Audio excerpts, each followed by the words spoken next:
Good afternoon my dear soldiers. मैं आप सबका स्वागत करता हूँ अपने चैनल पर। और आज मैं आपके सामने मोस्ट रिपीटेटिव जीके क्वेश्चन लेके आया हूँ। ठीक है, इसका पार्ट 2 हम लोग करेंगे। ठीक है, क्योंकि कल हम लोगों ने पार्ट 1 कर दिया था और इसका मैं एक अलग प्लेलिस्ट बना चुका हूँ। उसको भी आप जाकर, अगर आप लोगों ने अभी तक नहीं देखा तो जाकर देख लीजिए। बहुत इंपॉर्टेंट क्वेश्चन है और जो 5 क्वेश्चन मैं ला रहा हूँ ना डेली, इतने इंपॉर्टेंट है, वो हर एग्जाम में एटलीस्ट पूछे ही जा रहे हैं। ठीक है, तो अपना कोड डिस्कस करते हैं और हमारा जो क्लास है आज का उसको स्टार्ट करते हैं। देखिए, ज़िंदगी में प्रॉब्लम आना पार्ट ऑफ लाइफ है। ज़िंदगी में प्रॉब्लम आना पार्ट ऑफ लाइफ है, मगर उस प्रॉब्लम को खुशी खुशी सॉल्व करना आर्ट ऑफ लाइफ है। बहुत ही अच्छा कोट है। इनको तो आप सबको जानते होंगे, डॉक्टर विवेक बिंद्रा। ठीक है, अभी क्या है ये भी आपको बताने की ज़रूरत नहीं है। एक टाइप से एक बिजनेस कोच है, बड़ा business.com के ये हेड है। ठीक है, तो चलिए अपना आज जो क्लास है उसको स्टार्ट करते हैं। तो फिर आज का जो पहला क्वेश्चन है वो आपके सामने कुछ इस प्रकार है, यानी कि पार्ट नंबर 2 है और इसका आज का पहला क्वेश्चन ये रहा, where is the headquarter of IMF। IMF यानी कि इंटरनेशनल मॉनेटरी फंड, इसका हेडक्वार्टर कहाँ पर है? तो इसका हेडक्वार्टर है Washington DC। Option number A इसका सही आंसर हो जाएगा। ठीक है, अब ऑप्शन नंबर ए इसका सही आंसर है, तो उसके बाद वाले जो ऑप्शन है उसको भी हम लोग फटाफट डिस्कस कर लेते हैं।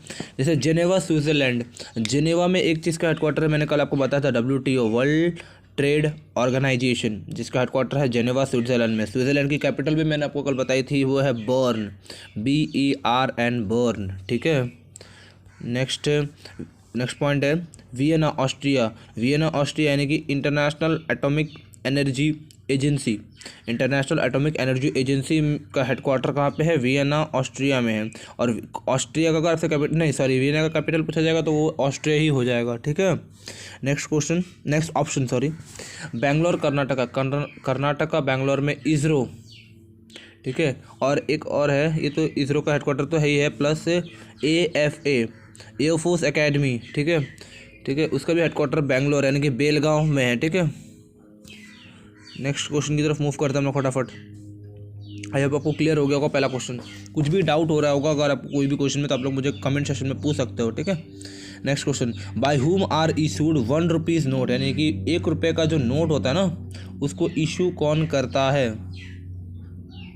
तो आप लोगों ने 1 रुपये का नोट तो देखा ही होगा पहले का, जब मतलब कागज़ का जो 1 रुपये का नोट आता था ना, तो उसमें जैसे कि 1 रुपये लिखा रहता था, उसमें आप लोग ये बताइए उसमें तस्वीर किस चीज़ का तस्वीर होता था?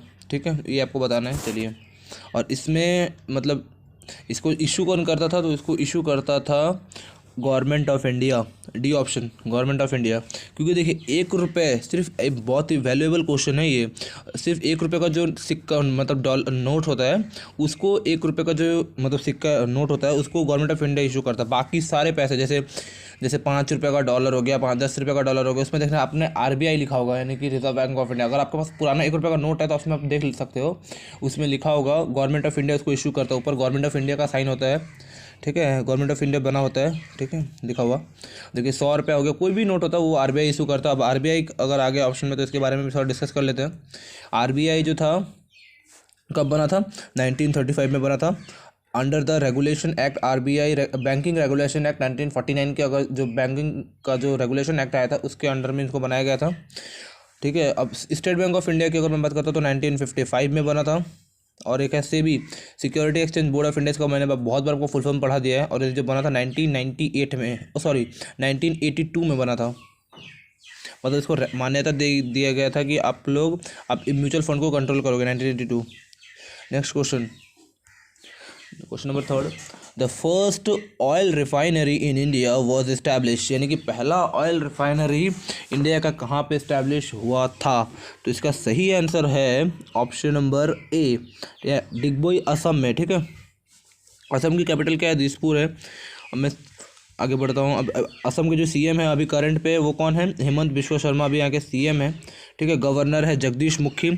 ठीक है, मैंने आपको CM एंड गवर्नर वाले टॉपिक में करा दिया है। ठीक है, चेन्नई का जो कैपिटल है वो है तमिलनाडु, तमिलनाडु का कैपिटल है। अब इसका जो CM एंड गवर्नर है वो भी मैंने आपको करा दिया है, वो आप वीडियो जाकर देख लीजिए। ठीक है, तभी भी मैं आपको बता देता हूँ। CM इसके है MK स्टैलिन, तो इसके जो CM है वो है MK स्टैलिन। ठीक है, MK स्टैलिन। और गवर्नर भी मैंने आपको बता, चलिए गवर्नर आप बताइए। चलिए, ठीक है, next question, next option, Gujarat. अब गुजरात में एक यहाँ पे बहुत इंपॉर्टेंट नाम आ गया गुजरात का, तो मैं आपको बता देता हूँ। देखिए पहला ऑयल रिफाइनरी तो हो गया डिगबोई असम में ना, तो उसी प्रकार से पहला lithium refinery, lithium refinery, sorry ये नहीं होगा, लिथियम रिफाइनरी, ठीक है, वो कहाँ पे खोला गया है? तो वो खोला गया है गुजरात में। गुजरात की अगर बात हो रही है तो गुजरात में 182 मीटर का क्या है, एक स्टैचू है। किसका स्टैचू है? वो है सरदार वल्लभ भाई पटेल का, ठीक है। किस नदी के किनारे है? नर्मदा नदी के किनारे है, ठीक है। आई होप आपको जितने भी मैं फैक्ट करा रहा हूँ आपको क्लियर हो रहा होगा, ठीक है। कुछ भी अगर आपको समझ में नहीं आया या फिर आपको कोई भी डाउट हो जीके या रीजनिंग से रिलेटेड, मुझे कमेंट में डाल सकते हो उस वीडियो के नीचे, ठीक है। कमेंट होता है ना, उसमें डाल दीजिए।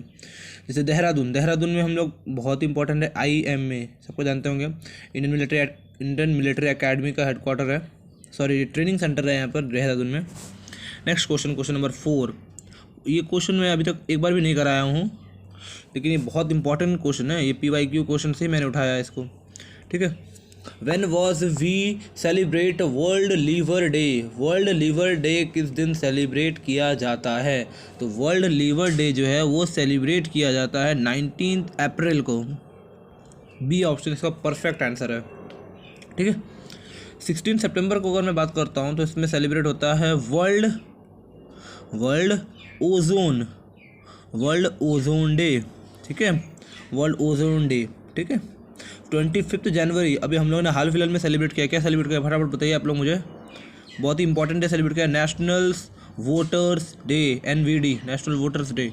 और 30 जनवरी को हम लोग जो शहीद दिवस सेलिब्रेट करते हैं ना, नेशनल मर्टाइर डे, यानी कि नेशनल, और 30 जनवरी को ही महात्मा गांधी का मतलब डेथ एनिवर्सरी, महात्मा गांधी का डेथ इन्हीं तारीख को हुआ था, 30 जनवरी 1948 को, ठीक है। 30 जनवरी 1948 को उनका डेथ हुआ था, आप लोगों को पता होगा, नाथूराम गोडसे जी ने उनको गोली मारी थी। नेक्स्ट क्वेश्चन और हमारा लास्ट क्वेश्चन है, the chemical name of a baking soda. Baking soda का जो केमिकल नेम है उसका नाम क्या है?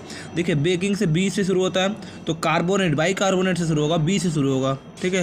ये आपको लिंक करवा के मैं ऐसे याद किया हूँ, इसलिए मैं आपको वही बता रहा हूँ, ठीक है। जैसे होता है बेकिंग सोडा, और एक होता है वॉशिंग सोडा होता है ना, वॉशिंग सोडा का जो केमिकल नेम होता है वो सोडियम कार्बोनेट होता है। बी ऑप्शन सही हो जाएगा इसका, ठीक है। लेकिन अगर आपसे बेकिंग सोडा का पूछा जाएगा तो वो हो जाएगा सोडियम बाइकार्बोनेट। और नाइट्रस ऑक्साइड को तो हम लोग लाफिंग गैस भी बोलते हैं ना, लाफिंग गैस। अब आपको मुझे ये बताइए, चलिए एक ऑप्शन होमवर्क देता हूँ, छोटा सा होमवर्क है, टीयर गैस नहीं सुने आप लोग? टीयर गैस का मतलब वो केमिकल नेम क्या है ये आपको बताना है कमेंट सेक्शन में। तो आई होप आपको बहुत अच्छा लगा हुआ वीडियो, और मैंने आपको ज़्यादा से ज़्यादा इसमें नॉलेजेबल वीडियो इसलिए लाता हूँ कि आपको ऑप्शन में ऐसे सजाता हूँ कि आपको ज़्यादा से ज़्यादा उसमें बता सकूँ मैं, ठीक है। तो चलिए थैंक यू, और हमारा जो चैनल है उसको लाइक कीजिए, शेयर कीजिए, सबसे पहले चीज़ सब लोग शेयर कीजिए, अपने एक दोस्तों को शेयर कीजिए, ठीक है। और सब्सक्राइब कीजिए हमारे चैनल को, ठीक है। मिलते हैं नेक्स्ट वीडियो में कल। गुड बाय, जय हिंद।